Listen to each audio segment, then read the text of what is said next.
네, 우리 오늘부터 3주 정도 우리 베드로후서가 딱 3장으로 구성되어 있는데요. 우리 베드로후서 말씀에 한 장씩 볼 텐데 그 장을 전체를 보진 않고 부분적인 말씀을 좀 발췌해서 같이 보는 시간 가졌으면 좋겠습니다. 여러분, 오늘 12월 첫 주입니다. 12월이 시작되면 교회 절기로는 이 기간을 대림절이라고 합니다. 무엇을 대림하는가? 다시 오실 분을 우리가 기다리는데 이 대림절은 두 가지 의미가 있습니다. 하나는 예수께서 이 땅에 오심에 대해서 우리가 감사하는 절기죠. 깨어진 세상을 위해서 인간을 구원하시기 위해서 오신 예수 그리스도를 기념하고 감사하는 절기입니다. 그러면서 동시에 그 예수는 이미 이 땅에 2000년에 오셨고 이제 우리는 무엇을 소망하냐면 다시 오실, 이 땅 가운데 오셔서 이 땅에서 우리가 하나님 나라 백성으로 살아가는 자들을 격려하시고 완전하게 회복하실 다시 오실 예수 그리스도를 소망하는 그런 절기가 바로 이 대림절과 성탄의 절기입니다. 그렇기 때문에 이 12월에는 특별히 우리가 받은 구원이 무엇이고 또 그날의 소망이 무엇인지에 대해서 우리가 다시 한번 확인하고 선명하게 하는 그런 계절이 바로 12월인 거죠.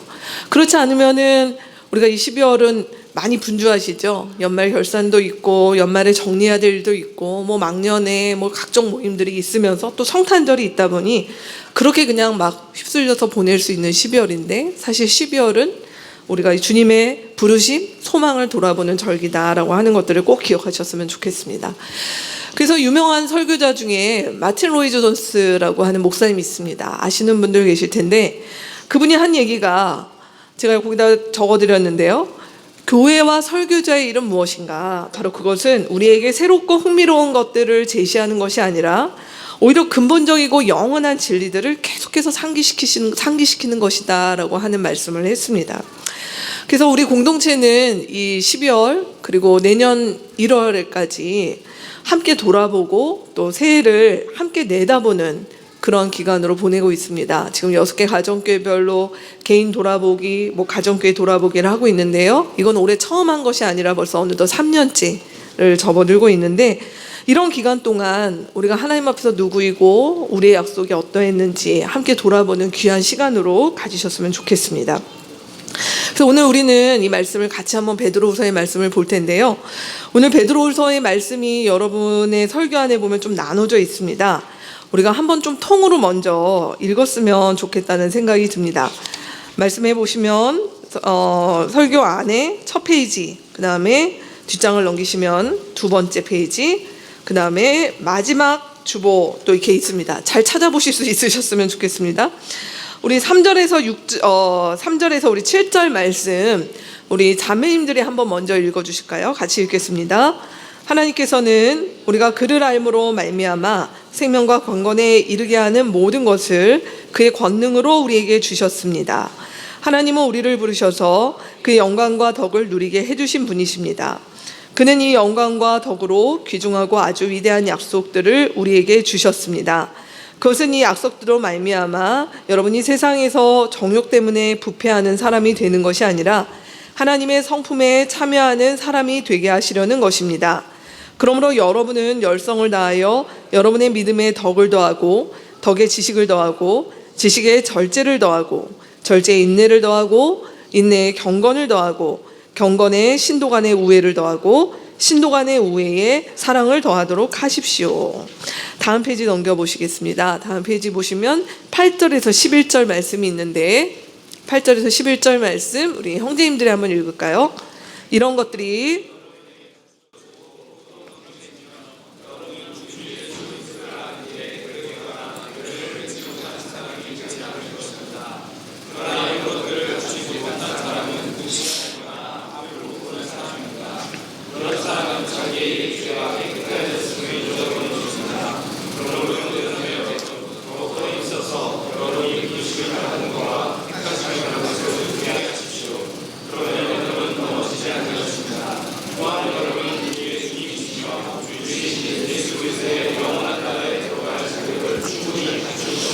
네, 이제 마지막 구절입니다.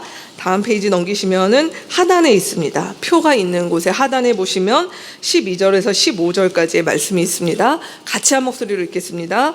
그러므로 비록 여러분이 이런 것들을 알고 있고 또 받은 진리에 굳게 서 있지만 나는 언제나 이런 것들을 두고서 여러분들을 일깨우려고 합니다. 나는 이 육신의 장막에 사는 동안 여러분의 기억을 일깨워서 분발하게 하는 것이 옳다고 생각합니다. 우리 주 예수 그리스도께서 나에게 보여주신 대로 내가 육신의 장막을 벗을 때가 멀지 않음을 알고 있기 때문입니다. 그리고 내가 세상을 떠난 뒤에도 언제든지 여러분이 이런 일들을 기억할 수 있게 하려고 힘을 쓰고 있습니다. 네, 아멘. 네, 우리 설교한 첫 페이지로 다시 돌아오도록 하겠습니다. 우리 베드로서 3장 말씀은 사실 베드로 사도의 유작과 같은 말씀입니다. 베드로 사도 자체가 말씀을 베드로 전서밖에 기록을 안 했으니 이 후서는 뒤에 기록된 것이고, 우리가 읽었던 마지막에 나와 있는 것처럼 얼마 지나지 않으면 그가 곧 순교를 당할 것들을 앞두고 이미 그는 또 나이가 들었고요. 그래서 그가 섬기고 있던 또 그를 사랑했던 공동체들에게 마지막 유언처럼 남긴 말씀이 베드로서 3장의 말씀인 것입니다. 오늘 베드로서 3장의 말씀에 보면 우리 첫 단락에, 우리가 첫 번째 우리 자매님들이 읽었던 첫 단락에 나오는 아주 중요한 우리 가운데 하나님께서 주신 약속이라고 표현을 했는데요. 하나님께서 우리 가운데 어떤 약속을 주셨는가? 4절 말씀에 보면 이 약속을 주셨는데 그 약속의 내용은 바로 무엇이냐면 하나님의 성품에 참여하는 사람이 되게 하는 것이 우리 가운데 주신 약속이라고 말씀하고 계세요. 하나님의 성품에 참여하는 사람들이라고 하는 말, 우리 개역개정에 신의 성품에 참여한다라고 되어 있는데, 이 하나님의 성품에 참여한다라고 얘기하는 것이 무슨 얘기일까요? 하나님의 성품을 닮았다라고 하는 거잖아요. 우리가 아이들을 볼 때 아이고 아빠 닮았네, 얼마 닮았네, 우리 이렇게 하듯이 우리 그리스도인 된다라는 것은 무엇이냐면 이 땅에서 하나님 닮은 사람, 하나님의 심성을 닮은 사람, 하나님의 마음을 닮은 사람이 된다라고 하는 것이죠. 근데 이것을 오늘 본문에서 보면 뭐라고 그러냐면 이것들을 우리가 예수를 믿고 나서 열심히 노력하고 득도를 해서 이 신의 성품에 참여하는 것이 아니라 오늘 말씀해 보면 이것이 이미 우리 가운데 주어졌다라고 말씀하고 있으세요. 그래서 이것은 우리에게 특권이라는 것입니다. 우리가 노력해서 갈 수 있는 것이 아니라 이미 주어진 하나님께서 우리 가운데 선물처럼 주신 특권이다라고 말하는 것이죠. 그럼 이 특권을 왜 주셨을까요? 오늘 4절 말씀에 보면 두 가지로 이야기를 하고 있습니다. 첫 번째는 무엇이냐면 4절 말씀에 여러분이 보시면 뭐라고 얘기합니까? 앞부분에 보면은 우리가 어디에 뭐 하는 사람이 되지 않도록요? 정욕 때문에 부패하는 사람이 되지 않도록. 이 말씀은 다시 얘기하면 우리가 예수 믿기 이전의 상태로 돌아가지 않도록 우리를 보호하시기 위해서 하나님께서 이 특권을 우리 가운데 주셨다는 것입니다. 주기도문에 보면 우리를 악에서 구하여 주십시오라고 하는 기도가 있듯이 하나님 우리를 하나님의 성품에 참여하는 자로 우리를 악에서 보호하시기 위해서 이걸 주셨고요. 근데 단순히 보호, 소극적인 보호가 아니라 4절 말씀에 보면 뭐라 그러냐면 이제 우리가 하나님의 성품에 참여하는, 그렇게 성장하는 사람들로 보호할 뿐만이 아니라 성장하여서 이제 그는 죄인이 아니라 의인이 되는, 하나님의 원수였던 사람이 하나님의 자녀가 되는, 자기밖에 모르고 살았던 사람이 하나님을 알고 다른 사람을 품을 수 있는 자로 하나님께서 우리를 성장시키고자 우리가 하나님의 성품에 참여하는 사람으로 주님께서 우리를 부르셨다는 것입니다. 그래서 그 유명한 종교개혁자 칼뱅이 뭐라고 얘기를 했냐면요, 이 말씀을 보면서 복음의 목적이 뭐냐 이렇게 표현했습니다. 여러분 한번 읽어보시죠. 설교안에 있습니다. 뭐라고요? 우리를 조만간 하나님과 같이 되게 만드는 것이 복음의 목적이라는 것이에요. 놀랍지 않습니까? 우리가 그럴 수 있는 능력이나 자질이 우리 가운데 없는데 성경은 무엇이라고 얘기하는가? 우리가 하나님 닮은 사람, 하나님처럼 보여지는 사람으로 주께서 우리를 이미 부르셨고 그렇게 할 수 있는 것들을 우리 가운데 주셨다라고 하는 것입니다. 그렇기 때문에 오늘 베드로 사도는 뭐라고 얘기하냐면 이 하나님께서 너희 가운데 주신 이 놀라운 특권을 누려라. 그리고 그 안에서 자라라 라고 우리 가운데 권면하고 있는 것입니다.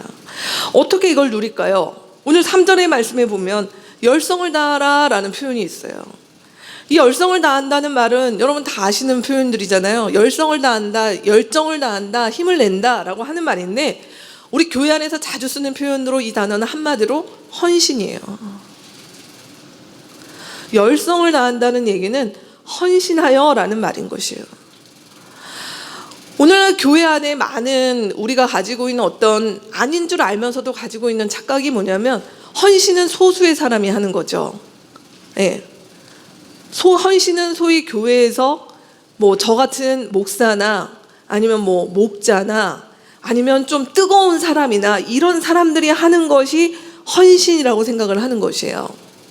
근데 오늘 말씀은 그리스도인이라면, 당신이 하나님의 백성이라면 누구나 예외 없이 헌신하여서 이 특권을 누리라 라고 말씀하고 있다는 것입니다.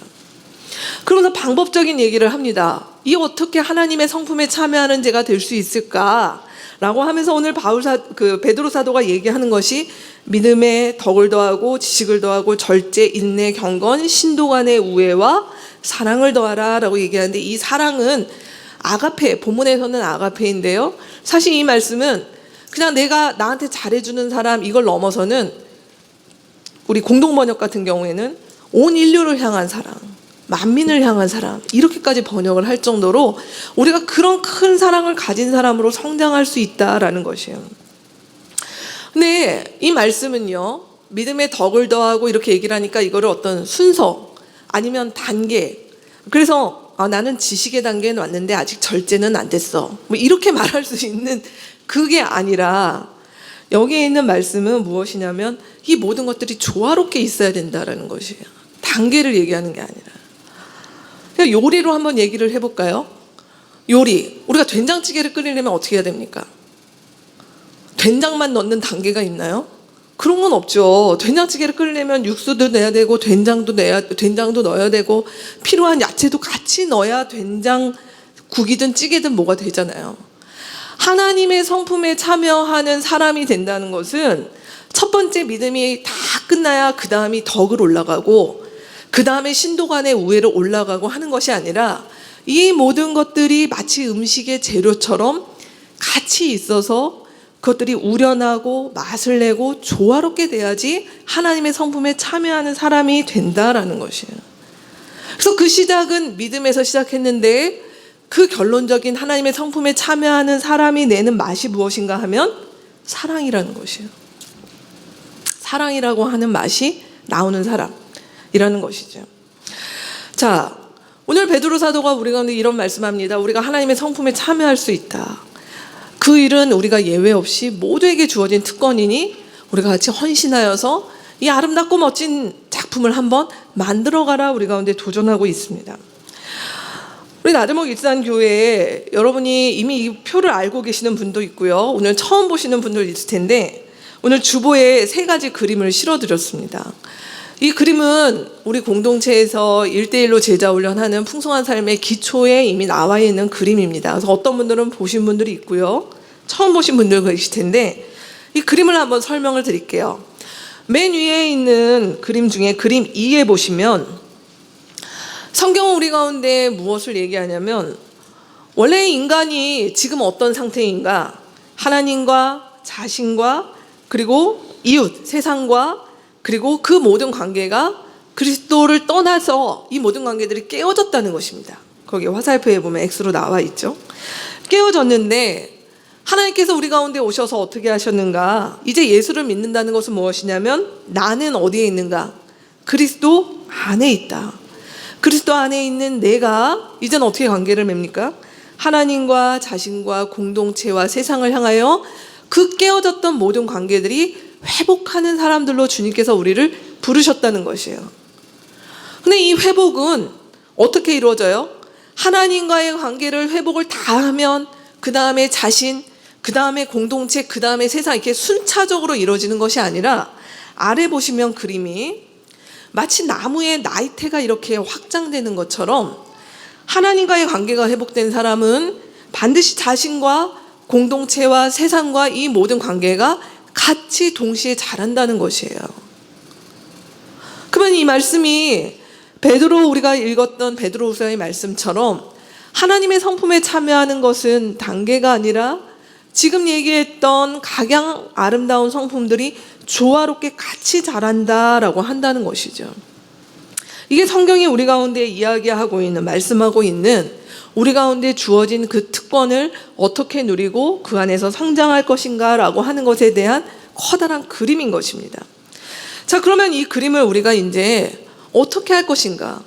아무리 이런 특권이 주어졌다 하더라도 이것을 누려서 그 안에서 기뻐하며 성장하는 사람이 있는 반면 그 특권이 있음에도 불구하고 전혀 누리지 못함으로 자라지 못하는 사람이 있을 수 있다라고 하는 것들을 베드로 사도가 이야기하고 있습니다. 우리 두 번째 형제님들이 읽었던 단락으로 한번 넘어가 볼까요? 여러분의 설교 안에 보시면 두 종류의 그리스도인이 있다라고 베드로, 자꾸 제가 바울이라고 얘기하네요. 베드로 사도가 이야기하고 있습니다. 먼저 첫 번째 볼 것은 분명히 그가 그리스도인이 되었음에도 불구하고 성장하지 않는다. 성장이 멈춰있는 그리스도인이 있다는 것입니다. 그래서 오늘 말씀해 보면 8절에 보면 이런 말씀이 있어요. 그리스도를 아는 일에 게으르다라는 표현이 있습니다. 이것이 특권임에도 불구하고 그리스도를 아는 일에 무심한 것입니다. 그리스도를 알아가는 일이 자기의 삶의 우선순위가 아닌 것입니다. 근데 그리스도를 알아가려면 반드시 세 가지가 우리 가운데 꼭 있어야 됩니다. 말씀과 성령과 공동체가 아니고서는 그리스도를 아는 일에 자랑하는 방법은 없습니다. 하나님의 말씀을 우리가 대할 때 그 말씀을 깨닫게 하시는 이가 성령이신데, 성령께서 이것들을 깨닫게 하실 때 이 말씀은 우리가 깨달음, 득도의 단계가 아니라 그 말씀을 실제로 공명을 할 수 있는 것은 공동체라고 하는 것이 있어야 가능하다는 것이에요. 그래서 그리스도를 아는 일에 우리가 이 세 가지의 말씀과 성령과 공동체의 일들 속에서 나는 실제로 내가 하나님의 말씀을 내 안에 담아내는 것, 그것들을 내 안에서 성령께서 하시는 것, 그것들을 함께 나눌 수 있는, 함께 고민할 수 있는, 함께 울어줄 수 있는 구체적인 공동체라는 것이 없다면 우리는 그리스도를 아는 일에 진보가 없어요.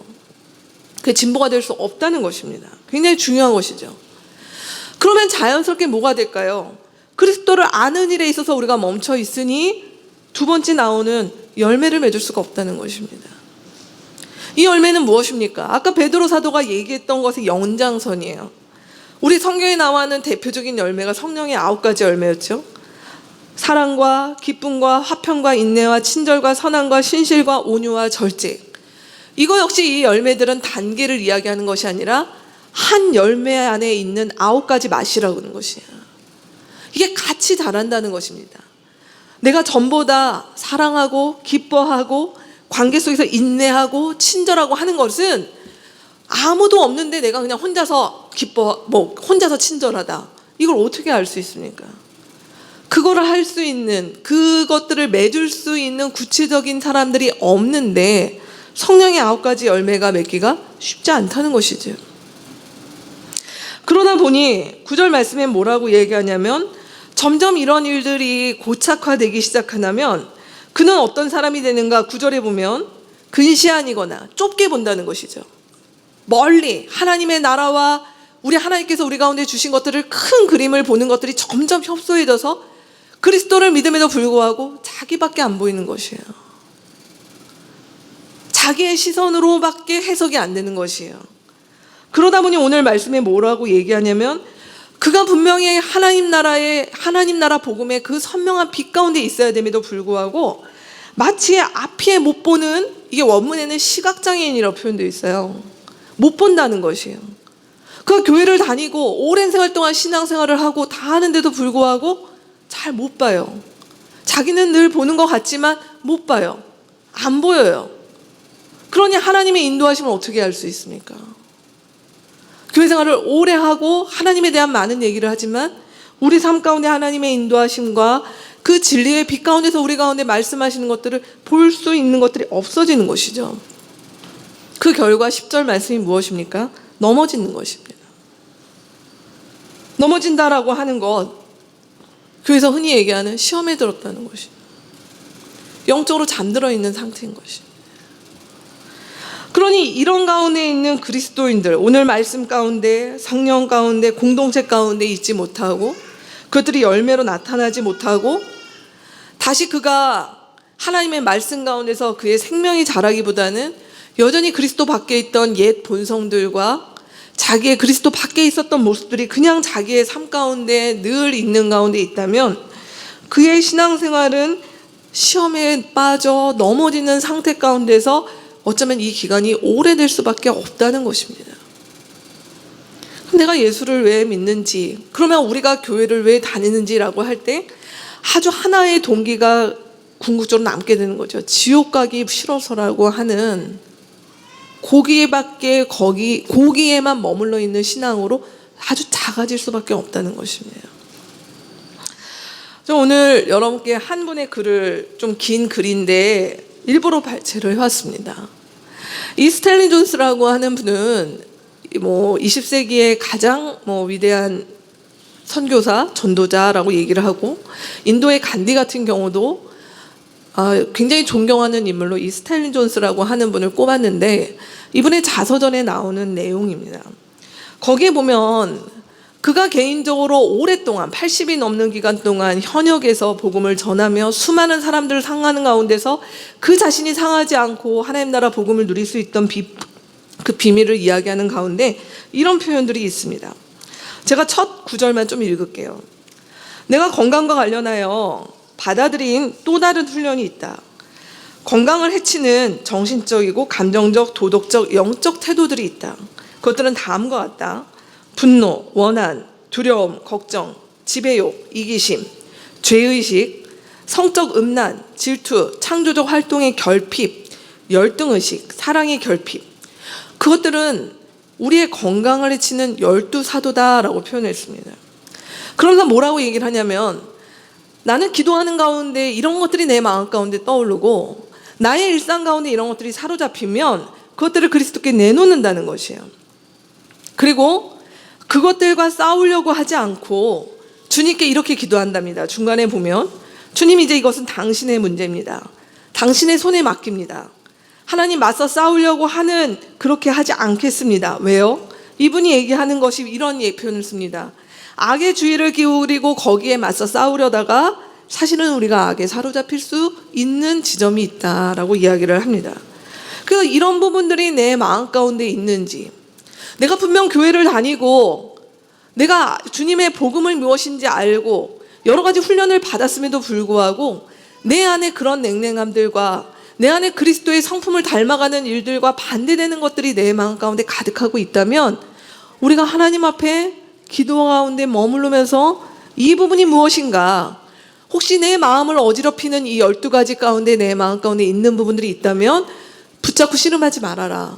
하나님 앞에 내어드리고 거기에 사로잡히지 않아야 너의 영혼이 건강하다라고 하는 그분의 개인적인 노하우이기도 하지만 굉장히 유익한 것입니다. 이건 기독교 2000년의 시간 동안 수많은 우리의 믿음의 선배들이 사실 했던 영적인 훈련 가운데 있습니다. 우리의 마음은 그냥 진공 상태가 아니라, 우리의 마음은 사실 이 한 해를 마무리를 할 때 우리가 느끼는 어떤 지점들이 무엇입니까? 은혜와 기쁨과 이런 일들도 있지만 때로 우리의 마음 가운데 지침, 상함, 서운함, 노여움, 미움, 이런 마음들이 우리 가운데 있는데, 우리가 이런 마음들을 하나님 앞에서 해결하고 해소하고 이런 부분들을 하나님 앞에서 내가 성장할 수 있는 것들로 자라기 위해서 걷어내는 일들이 없이 그냥 그런 거지 시간이 지나면 이라고 하는 것들로 방치해서는 안 된다는 것입니다. 그러면 이 일들은 우리가 성장하지 못하도록 우리의 발목을 잡을 것이기 때문입니다. 그러면 오늘 드렸던 이 베드로 사도의 권면과 이 스탠리 존스라고 하는 우리의 선배 그리스도인들의 이 권면을 여러분 한번 한 주간, 아니 12월의 이 기간 동안 여러분의 개인적으로 하나님 앞에 나아갈 때 응용해 보셨으면 좋겠습니다. 자, 그러면 우리는 어떻게 성장하느냐는 것이죠. 오늘 말씀에 8절과 10절 말씀해 보면 베드로 사도가 우리 가운데 거는 것은, 이 일들은 그냥 우리 가운데 풍 주어지는 것이 아닙니다. 감전되는 것이 오는 것이 아니라 하나님께서 우리 가운데 넉넉하게 이 일들을 갖춰라 라고 얘기했습니다. 8절에 보면요. 또 10절에 보면 부르심과 택하심을 굳게 하라 라고 얘기했습니다. 우리의 마음 가운데 이 일들이 아주 굳게 견고하게 될 수 있도록 우리가 하나님 앞에서 우리의 기본기를 튼튼히 하는 일들을 수시로 점검하고 서로 점검해 주는 일들이 필요하다라고 하는 것들을 보게 된다는 것이에요.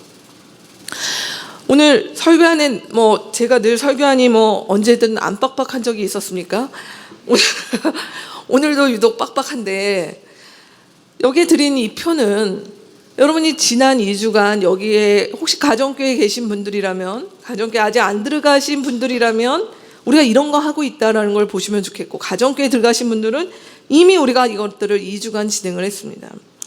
여기에 보면 우리가 지금 누구인가라고 하는 것들을 여러분이 약속했던 것들을 다시 한번 상기시켜 드립니다. 이전에 나들목 일상교회 하늘교회 가족이 되신 분들이라면 다음에 4가지를 여러분이 사역하셨습니다. 첫 번째가 무엇입니까? 오늘 우리 말씀 가운데 나와 있는 것처럼 내 삶의 우선순위가 하나님께 있다라고 하는 것들은 관념과 추상이 아니라 내 실제 삶 가운데서 그러냐는 것이에요. 내가 그런 삶을 살겠다라고 하는 것들로 내가 바꿔가겠다라는 걸 우리가 결단하는 것이에요. 하나님과 만나는 시간을 가지고요, 공동체와 함께 드리는 예배, 주일 예배, 가정교회, 수요 예배를 나오시든 또 어떤 모임에서 있으시든 소중히 하겠습니다. 두 번째, 관계 가운데 내가 헌신하겠다라고 하는 것을 했다는 것입니다. 어떻게 해요? 주님께서 내게 주신 지체들을 사랑하겠습니다. 지체들의 권면을 우리가 서로 듣고 하는 그런 관계에 들어가겠습니다. 공동체의 평화와 순결과 이 일들을 위해서 함께 노력하겠습니다. 어떻게 해요? 시간을 드리는 거, 재정을 드리는 거, 몸으로 함께 하는 거, 같이 마음 써주는 일에 함께 하겠다라고 여러분 약속하신 거예요. 그리고 우리의 중요한 지표가 되는 내 재정과 시간에 있어서 구체적으로 이렇게 하겠다라고 하는 것들을 여러분 약속하셨다는 것입니다. 이 약속은 우리가 하나님의 특권을 누릴 수 있는 그 방법으로 우리 공동체가 부족하지만 같이 약속했던 최소한의 약속인 것입니다. 이걸 우리가 서로 상기하자는 것이에요. 그래서 밑에 보면 4가지 관계를 우리가 아까 여러분이 위에서 보셨던 그 표에 의한 4가지 관계를 우리는 이렇게 잡고 있어요. 첫 번째, 하나님과의 관계라는 거 하는 것은 막연하지 않다. 하나님을 알아가는 것과 하나님을 사랑하는 것이다. 하나님을 어떻게 알아가는가? 믿음이 우리가 선명해져야겠다. 은혜가 무엇인지 알아야겠다. 그러려면 말씀을 읽어야 되는데 제가 내용이 길다 보니까 그 괄호에 약자를 넣어드린 거예요. 죄송합니다. 뭘까요? 듣기, 읽기, 연구, 암송, 묵상 이라고 하는 5가지가 우리 가운데 필요하다. 이거 하나님 알아가는 것이다. 그 하나님을 알아가는 사람은 어떻게 됩니까? 하나님을 사랑할 수밖에 없어요. 하나님을 사랑하는 것이 우리가 구체적으로 드러나는 게 무엇이에요? 예배를 드려요. 하나님께 기도합니다. 하나님과 데이트합니다. 그리고 그분에게 순종합니다. 이것이 우리가 하나님과의 관계라는 것이에요. 이 하나님과의 관계에서 2017년 우리 공동체가 잡은 것이 무엇입니까? 말씀을 따라 걸어가는 공동체라고 하는 것들을 올해 잡은 것이에요. 그래서 여러분 어떻게 하고 계세요? 우리 공동체 안에 많은 분들이 도시락 묵상합니다. 기도하고 있습니다. 올해 성경 일독 같이 카톡에서 모이셔서 일동하신 자매들 많은 걸로 알고 있습니다. 암송하는 분들도 있습니다. 다 우리가 잡았던 하나님과의 관계 속에서 나오는 것이죠. 그리고 이미 개인적으로 예배하는 것, 주일 예배, 가정교회, 수요 모임 이런 모임들이 바로 이 하나님과의 관계에서 말씀을 따라가는 공동체로 우리가 잡은 것들이라는 것이에요. 두 번째 볼까요? 자신과의 관계라고 하는 것이 뭐냐는 거예요. 자신과의 관계는 첫 번째, 그리스도 밖에 있었던 나를 부인한다는 것이에요. 그것은 뭘까요? 내가 그리스도 밖에 있었을 때 내가 가지고 있었던 나의 욕망, 나의 세상적인 가치관, 나의 그런 상처, 그리스도 안에 하나님의 성품과 반대되는 그런 우리의 습관, 이런 것들을 내가 떨쳐버리는 일들을 더 하나님 앞에서 선명하게 하겠다는 것이에요. 그러면서 동시에 뭘 하겠다는 것입니까? 이제 그리스도 안에 있는 나를 사랑하겠다. 어떻게 사랑합니까? 죄송합니다. 빡빡하게도 적었네요. 성령께서 우리 안에 계시니 어떻게 합니까? 그분의 인도를 따라가겠다. 그분이 우리 안에 열매 맺도록 우리가 나아가겠다. 그분께서 우리 가운데 비전을 주시고 능력을 주시고 은사를 주시고 그분으로 충만케 하시는 그 일들 가운데 내가 맡기겠다라는 것이에요. 그래서 오른쪽에 보시면 우리가 2017년 우리 공동체가 잡았던 주제는 찾는 이와 길을 함께 가는 공동체입니다. 여러분, 이 주제는 전도를 말하는 것이 아닙니다. 맨 마지막에 전도를 하겠지만 찾는 이와 길을 간다는 것은 제가 거기도 적었지만 우리가 찾는 이를 관심을 갖는 아주 중요한 지표는 뭐냐면요, 자기 부인이라고 하는 자신과의 관계가 하나님 앞에 회복된 사람일수록 자기의 인생의 모든 에너지가 자기에게 몰입이 안 돼요. 자기를 하나님 앞에서 자신과의 관계가 회복된 사람의 아주 중요한 특징은 뭐냐면 다른 사람이 보인다는 것이에요. 그리스도 밖에 있는 사람들, 주님과의 관계가 소원해진 사람들이 눈에 들어와서 그 사람들을 품기 시작합니다. 기도하기 시작합니다. 그 사람들을 향한 인생 내 시간을 내기 시작합니다. 그게 바로 자신과의 관계가 회복된 사람의 아주 중요한 지표라는 것이에요. 자신과의 관계가 회복이 온전하지 않은 사람일수록 뭐냐면 자기밖에 안 보이는 거예요. 내가 힘들고 내가 속상하고 내가 요즘 여러 가지로 그렇고 이게 보여서 다른 사람이 잘 눈에 안 들어온다는 것이에요. 이게 아주 중요한 지표라는 것입니다. 세 번째 볼까요? 공동체와의 관계. 공동체와의 관계에서 우리는 형제사랑이라고 하는 것들을 우리 공동체가 같이 배우는 장입니다. 어떻게 형제를 사랑합니까? 그냥 사랑합니다 이게 아니라는 거예요. 희생하고 있는가? 내가 내 가정교회의 지체들의 어떤 고민과 일들을 위해서 우리가 여러 가지를 하잖아요. 대신 아이를 봐주기도 합니다. 반찬을 나눠주기도 합니다. 누구 집을 공개하기도 합니다. 시간을 내기도 합니다. 물질을 흘려보내기도 합니다. 다 여기에 해당됩니다. 진실한 사랑을 하고 있는가?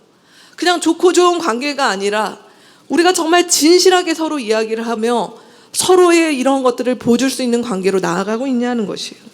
구체적인 사랑을 하고 있는가? 중심이 있는 예수 그리스도가 우리 가운데 있는 사랑인가? 아니면 예수 그리스도 없이 나와 코드가 맞고 대화가 되고 말이 통하는 이런 것인가? 아주 중요한 지표라는 것이죠. 또 하나 공동체와의 관계에서는 섬김의 도라는 것입니다. 거기에는 뭐가 있을까요? 우리가 그 관계 안에 어려움이 있죠. 다름이 있죠. 용서하는가? 용납을 배우고 있는가? 서로 나이가 많던 적던 남자든 여자든 우리가 서로의 지체를 향하여 상호 복종의 관계로 서로를 존중하는가? 그리고 우리 안에 서로의 은사를 가지고 서로를 섬기고 있는가라는 부분이에요. 이런 공동체와의 관계에서 올해 우리가 잡은 것이 무엇이냐면 이렇게 우리가 서로를 섬기고 라고 하는 부분의 이 에너지를 우리의 성장 세대 아이들을 위하여서 우리가 만들어보자 라고 했던 부분이라는 거예요. 저처럼 아이가 없다 하더라도 우리가 이 복음을 가지고 있는 하나님 나라 복음이 우리에게서 끊어지지 않고 우리의 다음 세대까지 갈 수 있는 공동체의 기틀을 마련하기 위해서 올 한해 우리가 했었습니다. 여기에 많은 분들이 기도하시고 재정으로 후원했어요. 그리고 우리의 자녀들을 보냅니다. 어떤 분은 몸으로, 어떤 분은 반찬으로, 재능으로 기부하는 일들을 우리가 합니다. 이것이 바로 다 공동체와의 관계 가운데서 우리가 보고 있는 우리의 모습이었습니다. 마지막이요. 이제 세상과의 관계가 회복된 사람, 이 세상과의 관계가 회복된 사람 두 가지가 있죠. 바로 복음을 전도하는 것입니다. 복음을 전하는 것의 중요한 것은 하나님 나라에 대한 이해를 내가 제대로 하고 있냐는 것이에요. 하나님 나라가 이 땅 가운데 왔고 우리가 하나님의 다스림 가운데 있는 것을 아는가? 그러면 찾는 이에 대해서 우리가 제대로 보기 시작한다는 것입니다. 그뿐만 아니라 이 깨어진 세상 속에서 우리가 정의와 평화를 위해서 힘쓰는가? 이 가운데 우리 모두는 다 노동을 하고 있는데요. 우리의 노동에 대해서 우리가 바른 이해를 가지고 있는가? 우리가 하나님 앞에 건전하고 정직하게 노동하는가? 우리의 노동의 현장에서 신음하고 있는 불의한 일들에 대하여 우리는 어떤 시각과 어떤 노력을 하는가? 그리고 마지막, 이 세상에 다시 오실 주님에 대한 우리의 그림은 선명해지고 있는가? 이것이 마지막 세상과의 관계라는 부분이에요. 그래서 올해 우리는 가정교회별로 뭐 했습니까? 가정교회 찾는 이들, 각자의 선교지를 후원하며 같이 마음 쓰며 기도하며 함께 했던 일들이 있어요. 세월호 관련된 일들, 작년 이맘때였죠. 우린 여전히 촛불들로 나갔습니다. 하담을 후원했던 일들, 환경과 관련해서 했던 일들, 북한의 목도리를 떠서 보냈던 일들, 고양시의 여러 시민사회 단체와 연대했던 일들, 이 모든 것들은 나들몽 일상교회라고 하는 교회가 그냥 이렇게 이벤트처럼 벌인 일들이 아니라 우리의 이 관계들 속에서 우리가 하나님 나라 백성으로 균형 있게 성장하기 위해서 우리가 같이 잡아봤던 일들이고, 이 일들을 그냥 올해 9월로만 한 것이 아니라 연말이 됐고 우린 이것들을 훈련해 보자는 거예요. 우리가 어디까지 왔는가, 우린 서로 이것들을 잘 지켜왔는가, 부족했다면 그랬구나, 잘했다면 같이 격려하고 하는 일들을 우리 공동체 안에서 하자는 것입니다. 이 모든 거의 뿌리에 뭐가 있습니까? 하나님 나라 복음 공동체로 가고자 하는 우리의 꿈이 있는 것이고요. 그 하나님 나라 복음 공동체로 가기 위해서 우리 공동체에 4가지 기준이 있지 않습니까? 찾는 일을 중심에 하겠다. 우린 진실한 공동체가 되겠다. 균형 있게 성장하겠다. 그리고 이것들이 우리 안에 가둬지지 않고 안팎의 변혁을 하는 일에 우리가 하나님 앞에서 쓰임받는 자들이 되겠다라고 하는 부분들, 이것이 우리의 하늘가족됨이고 이것이 우리 공동체를 향한 우리가 하나님 앞에서 같이 드렸던 꿈이라는 것입니다. 여러분, 이 돌아보기라고 하는 이 일들은 그냥 우리의 어떤 시험을 보거나 점수를 매기려고 하는 시간이 아니라, 이 일들이 우리 가운데 있지 않으면 우리는 우리가 믿는 바대로 사는 것이 아니라 사는 대로 믿을 수밖에 없는, 우리가 생각한 대로 살아가는 것이 아니라 그냥 내 삶 가운데 편한 대로 살아가다 마는 사람이 될 수 있습니다. 그럼 성장하지 않습니다. 주님께서 우리 가운데 주신 이 놀라운 특권들을 누려보지 못한 채 우리의 인생을 종료할 수 있다는 것입니다. 왜 우리가 한 번밖에 사는 우리의 고귀하고도 값진 인생을, 주님께서 주신 이 놀라운 특권들을, 우리가 세상의 카드 한 장 해도 그 특권을 누리기 위해서 얼마나 애를 씁니까? 저는 한 카드를 오래 썼는데요. 그 카드가 이제 드디어 마일리지가 미국 왕복권이 될 수 있는 마일리지가 쌓였어요. 제가 진짜 열심히 썼거든요. 세상의 카드 한 장에도 우린 이런 열심을 다 하는데, 주님께서 우리 가운데 이 특권을 주셨음에도 불구하고 왜 우리는 이 특권에 대해서 무심할까요? 이 특권을 우리가 함께 누리며 나아가는 자들로 같이 성장하며 가는 그런 계기가 이 12월 또 1월에 있는 이 기간 동안 이것들을 그렇게 한번 활용하시고 서로 도전하고 격려하고 잘했다, 또 잘해보자, 같이 해보자라고 응원하는 일들이 이 연말 또 새해에 있었으면 좋겠습니다. 자, 마지막입니다. 자, 그럼 이제 우리는 어떻게 할까요? 바울 사도는 마지막 말씀에 이 땅에 남겨진 공동체는 뭐 하는 사람들이냐라고 이야기를 할 때, 공동체의 아주 중요한 사명, 중요한 기능은 우리의 부르심에 대해서 계속적으로 생각나게 하는 자들로 서로에게 존재하라는 것입니다. 오늘 말씀해 보면 우리가 마지막에 읽었던 단락이죠. 우리 다 같이 읽은 단락에 보시면 일깨우라 라고 얘기합니다. 12절 말씀해 보면 너희의 부르심이 무엇인지 서로 일깨우는 일들에 열심을 내라는 것입니다. 일깨운다 라고 하는 얘기의 아주 첫 번째 것은 무엇이냐면, 우리가 하나님과 공동체와 한 약속에 대해서 정말 소중히 여기셔야 되는 것입니다. 우리가 하늘가족으로 서약할 때 그냥 이것은 나들몽 일상교회 다니기 위해서 생각 안 하고 그냥 이렇게 보시면 안 되는 것이에요. 이건 굉장히 중요한 약속이에요. 하나님 앞에서 우리가 한 약속이에요. 지체들과 한 약속이라는 것입니다. 여러분, 이 약속의 의미를 잘 기억하십시오. 저는 성경에 하나님께서 말씀하신 것이 있습니다. 무엇이냐? 하나님은 하나님을 존중하는 사람을 존중하겠다고 얘기하셨습니다. 하나님을 멸시하는 자들, 하나님과의 약속을 경홀히 여기는 자들에 대해서 하나님은 그렇게 하시겠다라고 하셨다는 것입니다. 여러분, 하나님의 말씀이 농담이 아니죠. 우리가 하나님 정말 존중하신다면, 하나님 사랑하신다면 우리가 하나님 앞에 한 약속들을 소중히 여기는 건 너무 중요합니다. 그렇기 때문에 우리가 서로에게 무엇이 되냐면, 우리가 이런 약속한 사람들이야 라고 하는 것들을 상기시켜주는 사람들이 우리가 돼야 된다는 것입니다. 오늘 유다서 말씀에 제가 좀 실어드렸는데요, 유다서 말씀에 보면 성경의 곳곳에서 구약부터 시작해서 나오는 아주 중요한 말씀이 뭐냐면 너희가 이것들을 기억하라라는 것이에요. 기억해라. 잊지 말고 서로가 무엇을 약속했는지 기억해라. 하나님 앞에서 너희가 무엇을 했는지 그것들을 기억하고 기억하게 해주는 일들을 서로가 하라라고 하는 것들을 주님께서 이 일깨우는 공동체가 되는 것, 우리의 첫 번째 하나님 앞에서 우리가 서로에게 대한 연대 책임으로 꼭 중요한 것입니다. 어떻게 약속을 상기시켜 줄까요? 우리 2주간 이미 했죠. 우리의 서역을 서로 돌아봤습니다. 우리가 공동체 안에서 서로 도시락 묵상하도록 서로 독려해야 되는 것입니다. 가정교회 카톡방에서 말씀들을 나누고 계시죠.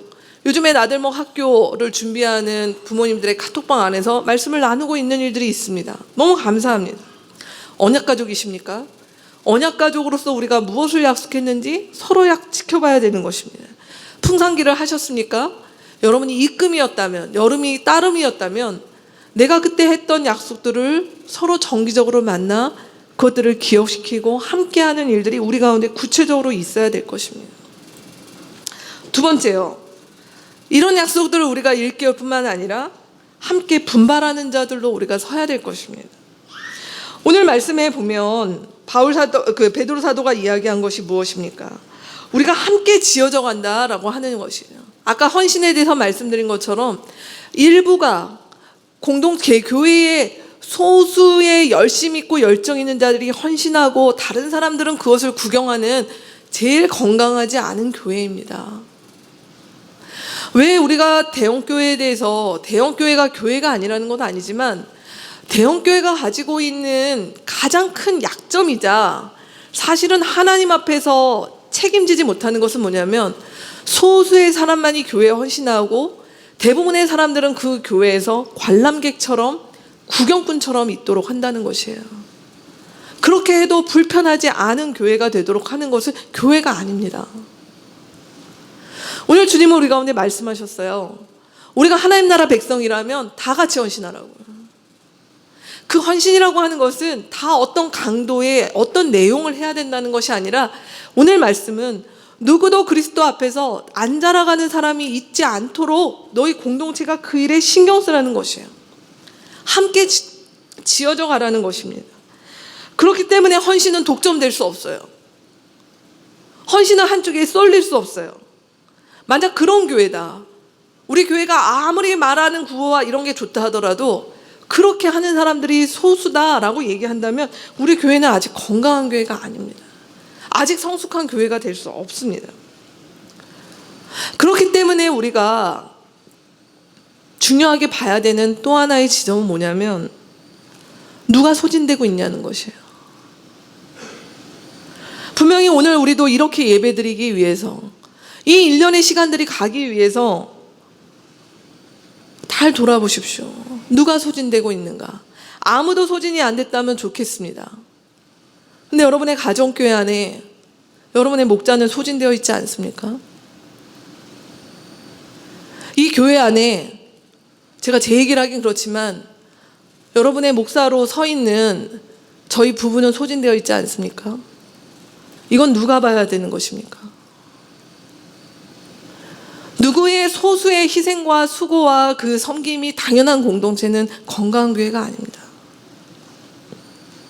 갈라디아서 말씀에 서로의 짐을 지라라고 하시는 주의 말씀이 있습니다. 우리는 함께 연대 책임하고 함께 짐을 지기 위해서 서 있는 자들입니다. 이것은 굉장히 대단한 것이 아니라 아주 작은 실천부터 할 수 있는 것입니다. 가정교회 모일 때 서로 연락하는 것입니다. 누가 먼저 할 거라고 없이 안부 묻는 것입니다. 시간 약속 지키는 것입니다.